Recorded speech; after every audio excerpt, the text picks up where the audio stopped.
Wassalatu wassalamu ala nabiyyina Muhammadin wa ala alihi wa sahbihi ajma'in. Rabbi shrah li sadri wa yassir li amri wahlul 'uqdatam min lisani yafqahu qawli. Jazakumullah, bila kita lanjutkan pembahasan kita pada buku kita di surat Al-Imran ayat 133 sampai 136.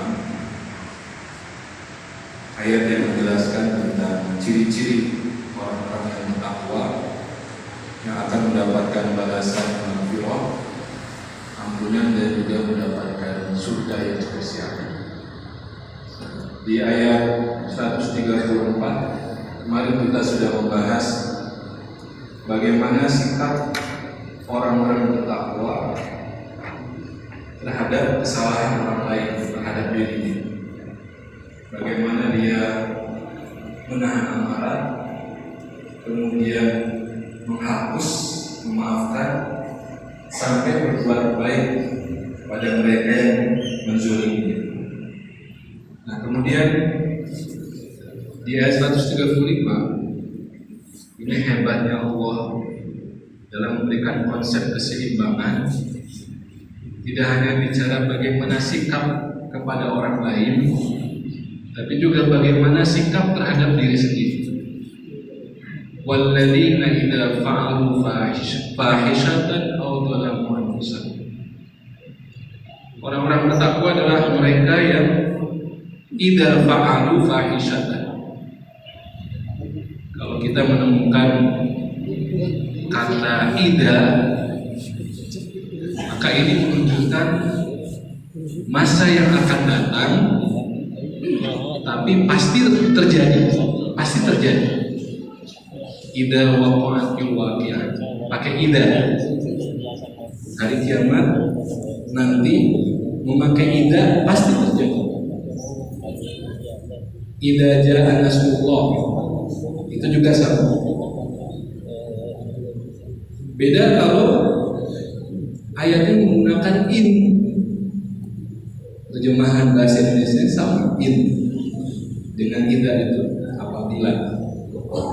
Tapi kalau menggunakan in itu artinya peluangnya kecil terjadi. Kita baca Allah mengingatkan kita ini sangat jarang bersyukur. La in syakartum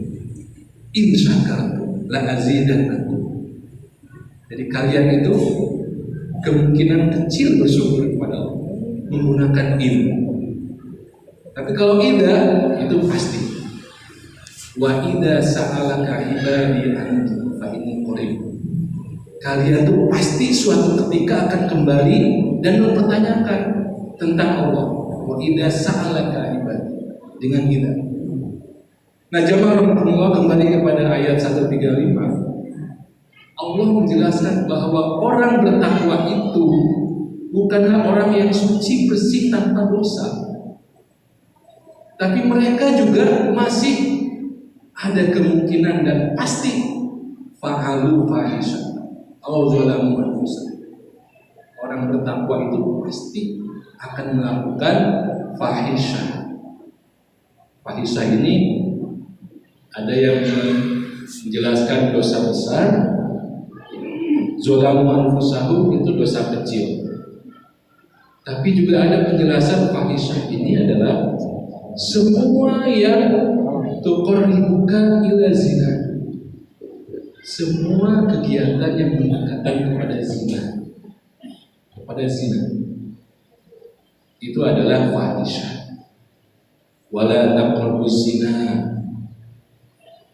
di surat Al-Isra kita dilarang untuk mendekati perbuatan zina.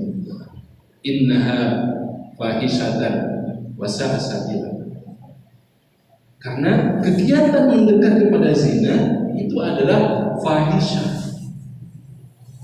Jadi ayat ini secara khusus mengingatkan orang-orang bertakwa itu terhadap fahisyah. Betapa hebatnya daya tarik fahisyah. Mulai dari penglihatan, apakah lewat televisi, apakah data lewat komputer, sampai pada HP, Android, gadget kita semua. Itu bisa menjadi celah fahish, mendekatkan kepada zina. Kita nggak bisa memungkiri hal itu. Dan Allah menyebutkan itu idza fahisyatan, pasti kalian mengalami itu. Subhanallah. Dan setan itu sangat menunggu ketika ada orang bertakwa itu berbuat salah, itu ditunggu-tunggu. Ketika berbuat salah, setan masuk kemudian menghembuskan bisikan-bisikan. Udahlah, kamu kan baru nonton yang begituan, udah nggak usah sholat ke masjid, nggak layak, nggak pantas. Udahlah, nggak usah baca Quran, kamu kan baru nonton konser dan sebagainya. Itu setan begitu. Ayat ini mengajak kita kembali kepada Allah. Idza fa'alu fahisyatan aw dzalamu dzakarullah. Ketika orang bertakwa itu berbuat fahisyah dan menzalimi dirinya sendiri, maka ayatnya dzakarullah. Ingat kepada Allah, segera kembali kepada Allah.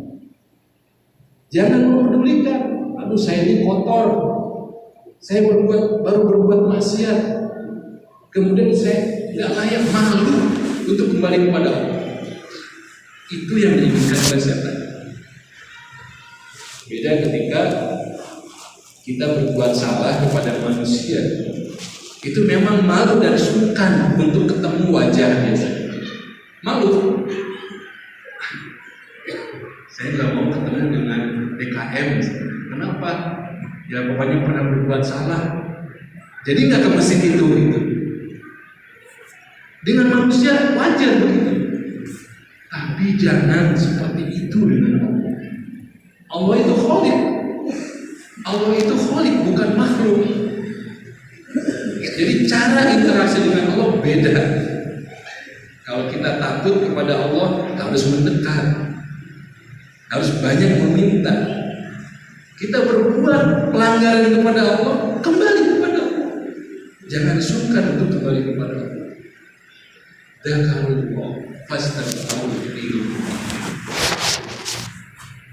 Kemudian ayatnya dilanjutkan dengan wa may yaghfiru dzunuba illallah.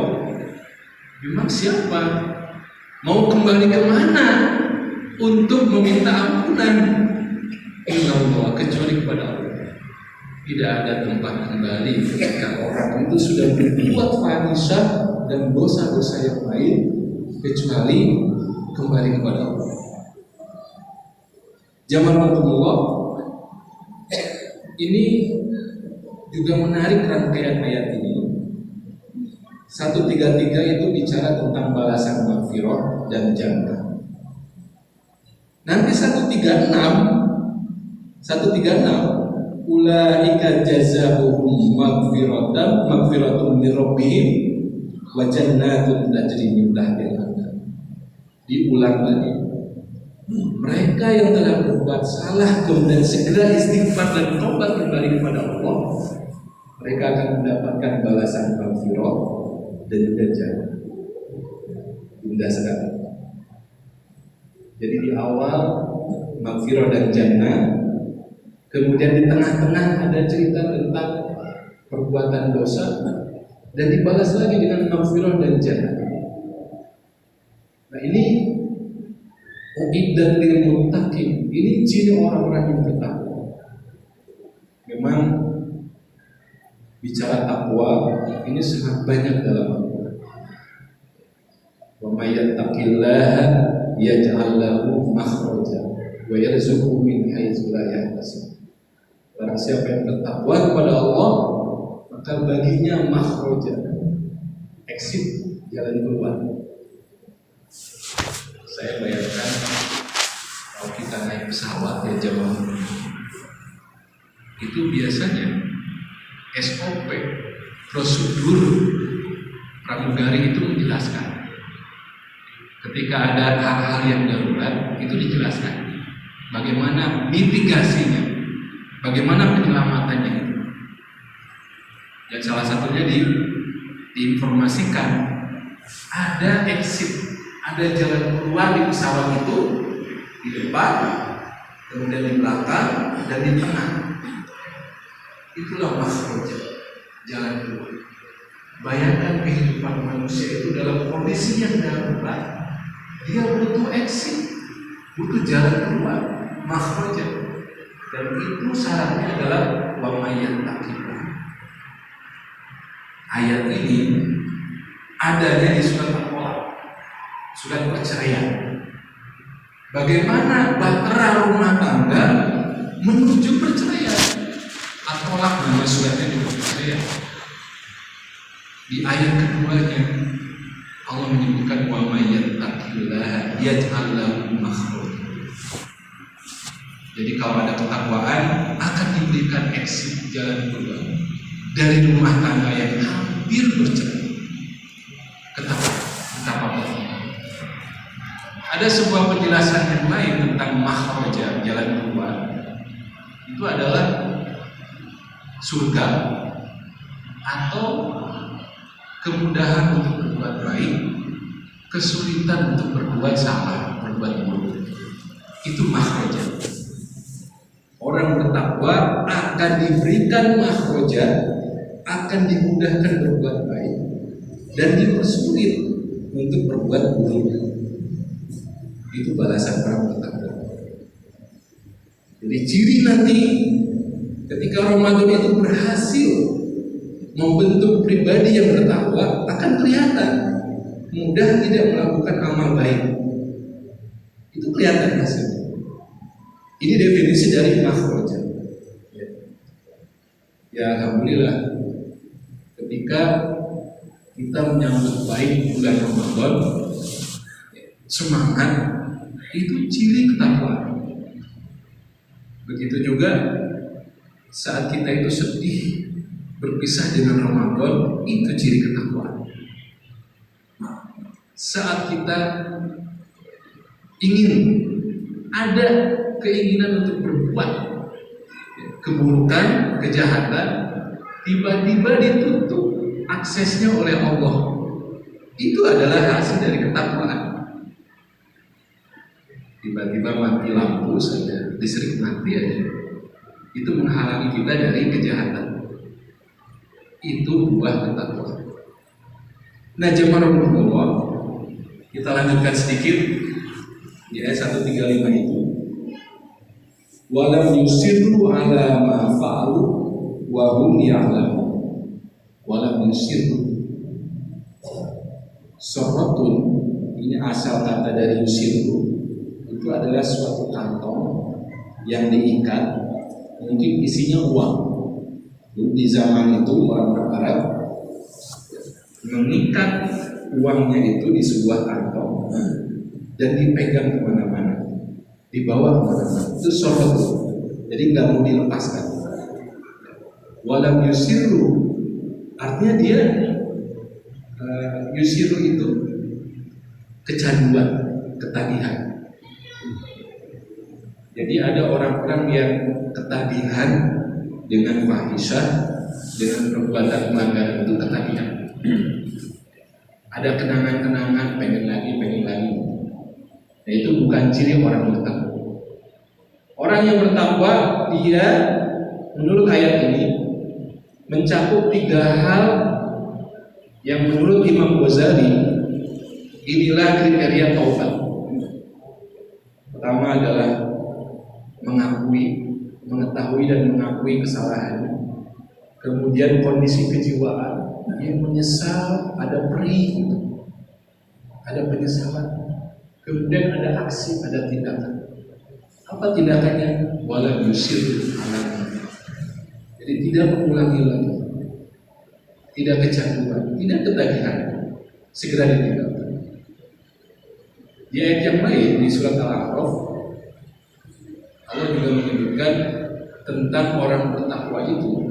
Innal ladzina taqaw idza massahum ta'ifatun minasyaiton tadzakkaru fa idza hum mubsirun.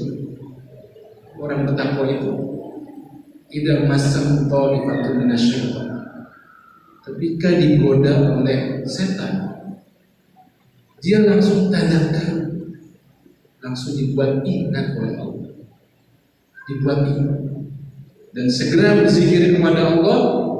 Wahum mubsirun, langsung melihat. Ini yang kita rindukan jemaah.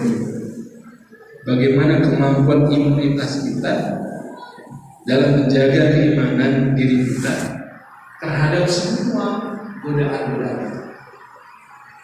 Ada sensitivitas yang lebih tinggi, sehingga nanti ada kecintaan kepada amal soleh, ada kebencian kepada kekufuran, kefasikan dan kedurhakaan. Dan ini juga bisa kita jadikan doa. Silakan nanti dicek di surat Al-Hujurat. Ini bagus sekali dijadikan doa. Allahumma habib ilaina iman wa zaidhu fi qulubina. Ya Allah, jadikanlah keimanan itu sesuatu yang indah, sesuatu yang dicintai oleh hati kami. Allahumma habib ilaina iman wa zaidhu fi qulubina. Dibuat jadi indah. Gak terbayang ya, kalau tidak merasa indah dengan tarawih, kalau tidak merasa indah dengan sholat berjamaah, tidak merasa indah untuk kumpul tadarus, itu banyak sekali hal-hal yang bisa menggantikan semua keindahan keimanan. Jadi kita bersyukur. Bayangkan kita bisa duduk 15 menit, setengah jam, kita bisa berdiri setengah jam sholat mendengarkan ayat-ayat. Meskipun nanti selalu ada saja jiwa itu komentar-komentar. Nah, imam teh baca alhamdulillah kasur deui ya, sampai anak sampai puluh, ada aja komentar begitu. Tapi nanti imamnya melayani misalnya, baca ayat-ayat yang lain, asik, pasti ada aja. Tapi selama jiwa itu masih mau ikut, itu wazayyihu fi qulubihim, sebagai bentuk dibuat indahnya terhadap ya, suatu amal soleh. Wa qarrih ilainal kufra wal fusuq wal isyan. Doanya begitu. Buat diri saya itu, diri kami itu benci kepada kekufuran, kefasikan dan kedurhakaan. Subhanallah ya. Ini orang kalau sudah cinta dan dibuat indah. Saya ada lewat di HP saya, ada orang yang begitu gandrung dan cinta dengan dengan mancing gitu. Bukan salah ya, tapi ini kita ngambil ibrah. Dan di situ diperlihatkan berbagai cuaca, berbagai kondisi yang mancing. Hujan sudah sedia jas hujannya, sudah sedia payung besarnya. Kemudian sehat sampai sakit, itu masih tetap mancing. Dan dibawa itu infusannya. Infusnya dibawa di kursi roda itu, dia tetap mancing. Itu wazayyihu mancing, dibuat indah pada urusannya. Nah, kita bagaimana tidak bersyukur kepada Allah, mencintai datangnya Ramadan, mencintai tarawih, mencintai tadarus tilawah, itu harus kita pertahankan, kita jaga. Kita lanjutkan dengan doa-doa kita. Allahumma habib ilaina iman wa habib ilaina al-Qur'an wa habib ilaina al-qiyam. Semuanya kita rinci. Kebayang ya, kalau kita tak benci kepada kemungkaran, disodori serangan fajar, serangan duha, ya, itu bisa. Oh iya, kesempatan. Tapi kalau orang bertakwa itu benci kepada yang begitu, wakari, dia nggak suka. Inilah jemaah Allah, pesan-pesan bagaimana ketakwaan itu akan berdampak dalam kehidupan kita dan memberikan penerangan, membuat jelas mana yang hak, mana yang batil, mana yang Allah. Semoga Allah memperhatikan kepada kita semangat dan senantiasa menghidupkan ramadan ini dan menolong kita untuk senantiasa menghasilkan semangat untuk beramal. Itu amin amin ya rabbal alamin. Aku qouli hadza astagfirullah wa lakum. Assalamualaikum warahmatullahi wabarakatuh.